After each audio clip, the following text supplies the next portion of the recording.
Hello everyone, मैं चीनू शुक्ला स्वागत करती हूँ आपका अपने एक नए यूट्यूब वीडियो में। अभी मैं खड़ी हूँ सिक्किम के खूबसूरत शहर गैंगटॉक में और आज मैं आपको एक ऐसी जादुई जगह की सैर पर ले जाने वाली हूँ जो सच में ज़मीन पर स्वर्ग जैसी लगती है। जी हाँ, मैं बात कर रही हूँ सिक्किम की खूबसूरत चंगू लेक की। ये सिर्फ एक खूबसूरत झील नहीं है बल्कि एक प्रतिबंधित क्षेत्र भी है। इसका मतलब यहाँ जाने के लिए हमें परमिट की ज़रूरत पड़ती है। चांगू लेक, बाबा मंदिर और नाथुला पास एक ही रूट पर है, तो इन तीनों जगह जाने के लिए आपको परमिट की ज़रूरत पड़ती है और आपको उस परमिट को लेने के लिए कुछ नहीं करना होता है। आप यहाँ किसी भी ट्रैवल गाइड से बात कर सकते हैं या आप जिस होटल में स्टे कर रहे हैं आप उनसे भी कोई पैकेज ले सकते हैं और एक दिन पहले आपको परमिट बनवाना होता है। परमिट बनवाने के लिए यहाँ आपको वोटर आईडी कार्ड चाहिए। अगर वोटर आईडी नहीं है तो आप ड्राइविंग लाइसेंस या पासपोर्ट का यूज़ कर सकते हैं। पैन कार्ड और आधार कार्ड यहाँ पर परमिट के लिए एक्सेप्टेड नहीं होते हैं और कम से कम 2 पासपोर्ट साइज़ फ़ोटो भी आपकी लगती हैं। और अगर आपके साथ बच्चे भी हैं तो उनका बर्थ सर्टिफिकेट लगेगा या उनके पेरेंट्स का वोटर आईडी कार्ड या पासपोर्ट की फ़ोटोकॉपी लग सकती है। ये सब चीज़ें एक दिन पहले ही आपसे आपके एजेंट ले लेते हैं और आपको नेक्स्ट डे मॉर्निंग का टाइम दे देते हैं कि आपको उस टाइम पे टैक्सी स्टैंड पर पहुंच जाना है। अब आप भी ये सोच रहे होंगे कि यहाँ जाने के लिए परमिट की ज़रूरत क्यों पड़ती है। बहुत सारे क्वेश्चंस होते हैं, क्या हम अपनी पर्सनल गाड़ी वहाँ पर ले जा सकते हैं या नहीं, और अगर हमारा परमिट नहीं बना है क्या हमें वहाँ पर एंट्री मिलेगी या नहीं। चांगू लेक सिक्किम के एक प्रोटेक्टेड एरिया में आता है जो भारत चीन सीमा के करीब है। यहाँ परमिट की ज़रूरत कई वजह से पड़ती है और इसे बनवाना बहुत ज़रूरी है। ये एक संवेदनशील सीमावर्ती क्षेत्र है। परमिट सिस्टम यह पक्का करता है कि यहाँ आने वालों का रिकॉर्ड रखा जाए और किसी भी गैर कानूनी गतिविधि को रोका जा सके। और दूसरी, चांगू लेक एक बहुत ही नाजुक अल्पाइन इकोसिस्टम का हिस्सा है। परमिट के जरिए टूरिस्ट की संख्या को कंट्रोल किया जाता है ताकि इस खूबसूरत जगह को और यहाँ की बायोडाइवर्सिटी को कोई नुकसान ना पहुँचे। ज़्यादा टूरिस्ट के आने से यहाँ पर पोल्यूशन और गंदगी बढ़ सकती है। ये था हम सभी का परमिट। हम एक साथ 10 लोग एक शेयरिंग टैक्सी में जा रहे थे। उन सभी का परमिट, उन सबकी फ़ोटोज़ और सबके कॉन्टैक्ट नंबर इसमें लिखे हुए हैं और चेक पोस्ट पे पहले इसको चेक किया जाता है, तभी आपकी गाड़ी आगे जाती है। ये काफ़ी ऊंचाई वाला इलाका है जहां मौसम बहुत तेज़ी से बदल सकता है और सड़कें भी मुश्किल हो सकती है। परमिट सिस्टम यह सुनिश्चित करता है कि अधिकारियों को पता हो कि कौन लोग यहाँ पर है, जिससे किसी भी इमरजेंसी में रेस्क्यू ऑपरेशन ईजिली किया जा सके।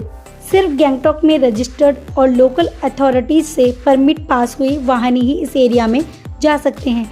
इन गाड़ियों के ड्राइवर्स को यहाँ की सड़कों और मौसम की अच्छी जानकारी होती है। चांगू लेक तक जाने वाली सड़कें अक्सर चुनौतीपूर्ण होती हैं, खासकर सर्दियों में जब बर्फ़ पड़ती है। लोकल ड्राइवर्स और गाड़ियाँ इन मुश्किल कंडीशन से निपटने के लिए बेहतर तरीके से तैयार होती है, इसलिए किसी भी पर्सनल गाड़ी को यहाँ पर जाने की अनुमति नहीं होती है। परमिट के लिए आपको 1000 पर पर्सन के अकॉर्डिंग पे करने होते हैं। जैसे जैसे हम लोग आगे बढ़ रहे हैं मौसम में भी चेंज महसूस होने लगा है। हल्की ठंडक और हवा में एक अलग ही महक है जो इस यात्रा को और भी स्पेशल बना रही है। रास्ते में मैंने छोटे छोटे गांव देखे और यहाँ की सिंप्लिसिटी और शांत माहौल तो दिल को छू जाता है। Truly peaceful.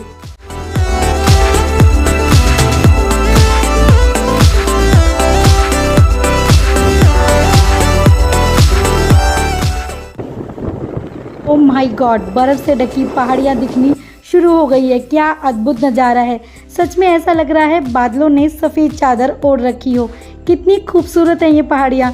मेरा एक्साइटमेंट तो और भी बढ़ चुका है। अगर रास्ता इतना खूबसूरत है तो सोचो लेक कितनी कमाल की होगी। तो बस मैं पहुँचने का इंतज़ार कर रही हूँ। हर मोड़ पर हर थोड़ी देर में ऐसी ही बर्फ़ से ढकी पहाड़ और ये खूबसूरत नज़ारे सामने आ रहे हैं। मैं तो बस देखती ही जा रही हूँ। ऐसा लग रहा है जैसे मैं किसी पेंटिंग में आ गई हूँ।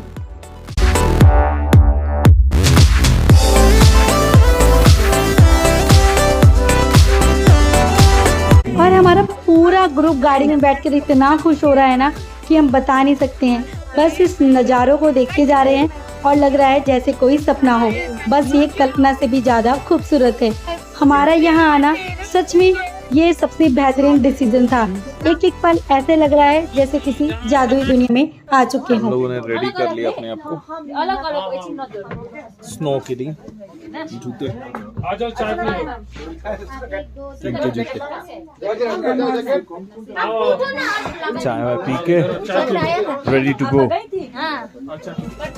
जैसा कि मैंने आपको बताया था कि हम बर्फ़ की दुनिया में आ चुके हैं और यहाँ इतनी ज़्यादा ठंड हो रही थी कि हमारे नॉर्मल क्लोथ्स तो बिल्कुल भी काम नहीं आने वाले थे। इसलिए हमने यहाँ से स्पेशल शूज़, ग्लव्स, जैकेट और सारे वार्म क्लोथ्स रेंट पर ले लिए। देखिए हम सब ने कितने मोटे मोटे जैकेट्स और बूट्स पहन लिए हैं। 1 से 2 किलोमीटर पहले ही आपको शॉप मिल जाएंगी जहाँ से आप रेंट के कपड़े खरीद सकते हैं। शूज़ आप 100 रुपीज़ में ले सकते हैं रेंट पे, ग्लव्स 50 रुपीज़। इसी तरीके का नॉर्मल प्राइस था, कुछ भी ऐसा नहीं था कि आप ऊपर जा रहे तो आपको बहुत हाई रेंट देना पड़ेगा, ऐसा कुछ भी नहीं था, नॉर्मल रेंट था। और अब तो हम पूरी तरीके से रेडी हैं इस बर्फ़ से ढकी दुनिया को एक्सप्लोर करने के लिए। सबसे पहले मैंने इस याक के साथ फ़ोटोज़ क्लिक कराई। इनका रेट थोड़ा हाई था, 200 रुपीज़ में सिर्फ आप फ़ोटो क्लिक करा सकते हो और यहाँ पूरी झील का एक चक्कर लगवाते हैं। उसके लिए आपको 1500 या 2000 रुपीज़ पर पर्सन के अकॉर्डिंग ये चार्ज करते हैं, जो कि मुझे काफ़ी ज़्यादा लगा कि इतना ज़्यादा तो नहीं लेना चाहिए, लेकिन इन्होंने सिर्फ 200 रुपीज़ तो फ़ोटो क्लिक कराने के ही लिए। तो मैंने सिर्फ यहाँ पर फ़ोटो क्लिक कराई, मैंने कोई यहाँ पर राइड नहीं ली।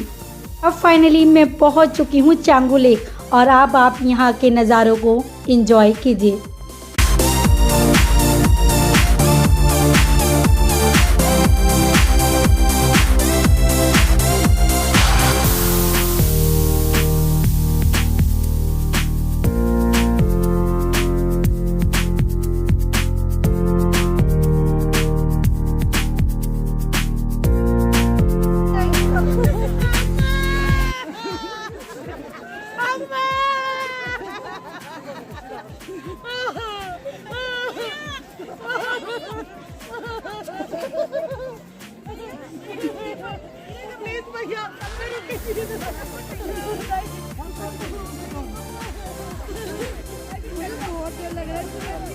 ₹50 लेके यहीं लैंड करा दे भाई।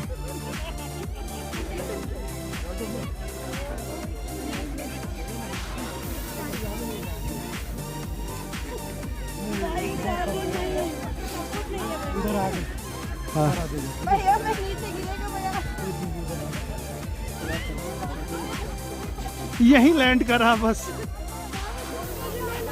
अच्छा हुआ इस याक पे बैठ के मैंने राइड नहीं ली, वरना मेरी हालत भी इन लोगों के जैसी होती। जिस तरीके से ये लोग चिल्ला रहे थे और बोल रहे थे कि भाई अब यहीं पर ही उतार दे, अब हमें आगे नहीं जाना है, क्योंकि वो कुछ अजीब ही तरीके से चल रहे थे। इस बर्फ़ में ऐसा लग रहा था कि हम गिर ही जाएंगे झील के अंदर।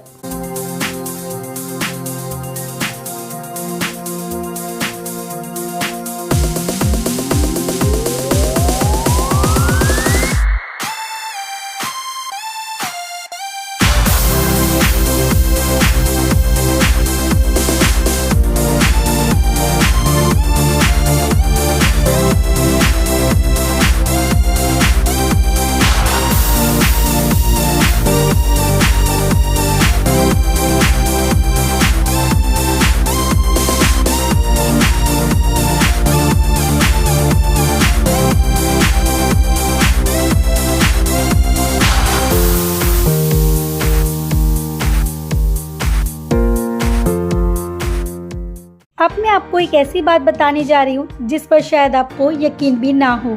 गेस कीजिए कि अभी कौन सा महीना चल रहा है।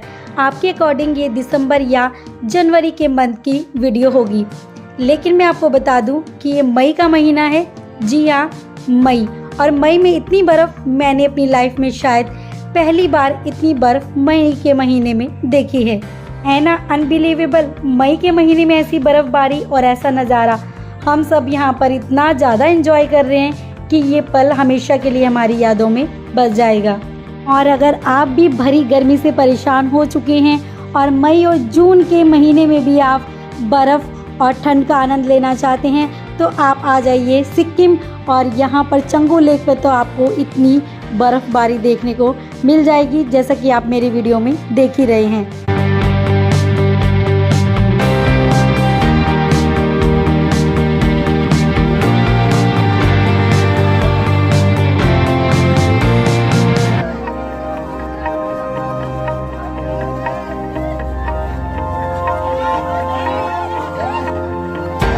और देखिए अब तो और भी सोने पे सुहागा हो गया।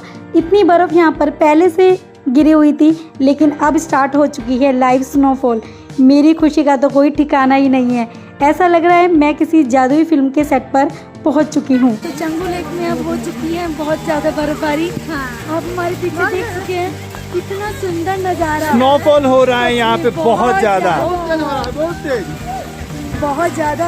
और हम सीरियसली बहुत ज़्यादा एंजॉय कर रहे हैं। पैसा वसूल जगह है यहाँ से। आप देखिए सब कुछ जम चुका है, लेकिन वो जो झील है उसका पानी अभी भी ऐसे ही है। शायद विंटर में भी झील भी जम जाती है, लेकिन अभी इसका बहुत सुंदर व्यू है।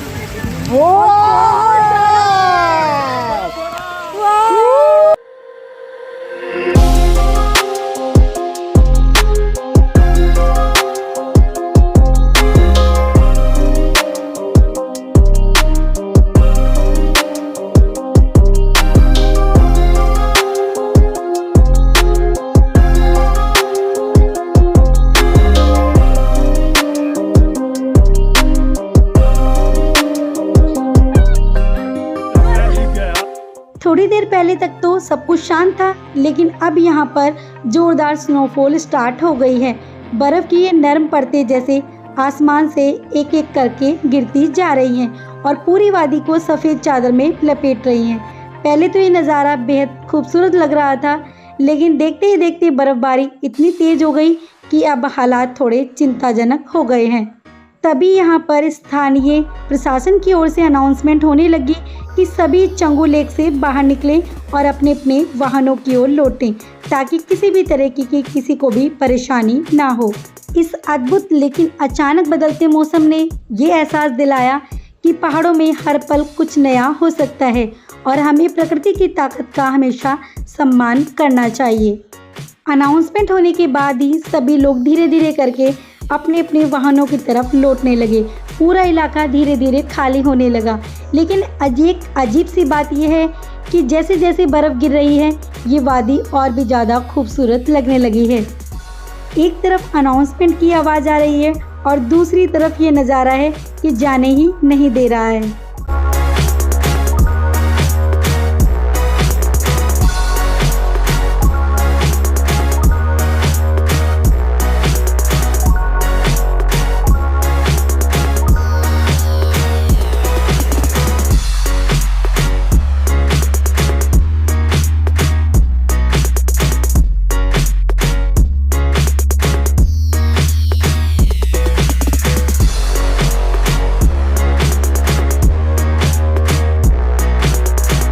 लेकिन मज़ेदार बात यह है कि बाहर आने के बाद भी हमारा एडवेंचर ख़त्म नहीं हुआ, क्योंकि अभी वापसी में थोड़ा टाइम था, तो हम सब वहीं रुक गए और उस जादुई नज़ारे को एंजॉय करने लगे। चांगू लेक लगभग 12,400 फीट की ऊंचाई पर स्थित है। यहाँ पर आपको सांस लेने में भी तकलीफ हो सकती है। अगर आपको ऐसा कुछ प्रॉब्लम हो रहा है तो आप अपने साथ कपूर ज़रूर रखें। आप एक हैंकी में कपूर रखें और उसे सूंघें, ताकि आपको सांस लेने में ज़्यादा दिक्कत ना हो। हमारे साथ ग्रुप में जितने भी लोग गए थे, सभी ने अपने साथ अपने हैंकी में कपूर रखा और किसी किसी को सांस लेने में तकलीफ होने लगी थी। ऊपर आकर ऑक्सीजन लेवल काफ़ी कम हो जाता है। सबसे पहली बात, आप खाली पेट बिल्कुल भी ऊपर ना जाएं। आप हल्का फुल्का खाकर ही निकलें और स्मोकिंग ऊपर आप बिल्कुल भी ना करें। ये ऑक्सीजन को और भी कम कर सकता है। और ज़्यादा तेज़ कदमों का यूज़ ना करें, आप धीरे धीरे चलें। इतनी हैवी स्नोफॉल हो गई थी कि उसकी वजह से नाथुला पास का रास्ता भी पूरी तरीके से ब्लॉक हो गया था, तो हम नाथुला पास तक भी नहीं जा पाए। यहाँ से नाथुला पास 18 किलोमीटर दूर है, जिसमें केवल 45 मिनट लगते हैं जाने के। अगर आपको मेरा ये वीडियो पसंद आया हो तो प्लीज़ इसे लाइक करें, शेयर करें और मेरे चैनल को सब्सक्राइब करना ना भूलें। आपके सपोर्ट से ही मैं ऐसी और भी सुंदर वीडियो बनाती रहूँगी। चलो मिलते हैं अपनी नेक्स्ट वीडियो में। तब तक के लिए आप खुद का ख्याल रखिए। Bye bye.